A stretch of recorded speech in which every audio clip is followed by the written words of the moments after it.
వెంకటేశ్వర స్వామి వారి అవతారమునందు ఉన్న గొప్పతనం ఏది అంటే కేవలము ఆయన దర్శనము చేత అంత పుణ్యాన్ని సంపాదిస్తాడు.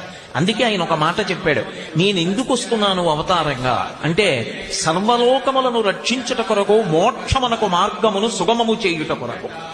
కలియుగంలో మోక్షాన్ని పొందడం అంత తేలికైనటువంటి విషయం కాదు. కానీ ఎవరు నా యందు భక్తితో ఉంటారో, ఎవరు నా యందు ప్రీతి కలిగి ఉంటారో అటువంటి వారి పట్ల నేను సదా ప్రసన్నుడనై ఉంటాను.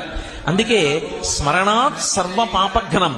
ఒక్కసారి వెంకటాచల క్షేత్రాన్ని కళ్ళు మూసుకుని ఆ 7 కొండలు తలుచుకుని, ఆ 7 కొండలు, 7 కొండల మీద ఉన్నటువంటి ఆనందనిలయ విమానం, ఆనందనిలయ విమానంలో పద్మపీఠం మీద నిలబడినటువంటి ఆ స్వామి యొక్క దివ్యమంగళ విగ్రహాన్ని, ఆ దివ్యమంగళ విగ్రహం యొక్క వైభవాన్ని, ఆయన నిలబడేటటువంటి రీతిని, ఆయన పట్టినటువంటి ముద్రల్ని ఒక్కసారి స్మరించినంత మాత్రం చేత స్మరణాత్ సర్వపాపఘ్నం, ఆ స్వామి పేరు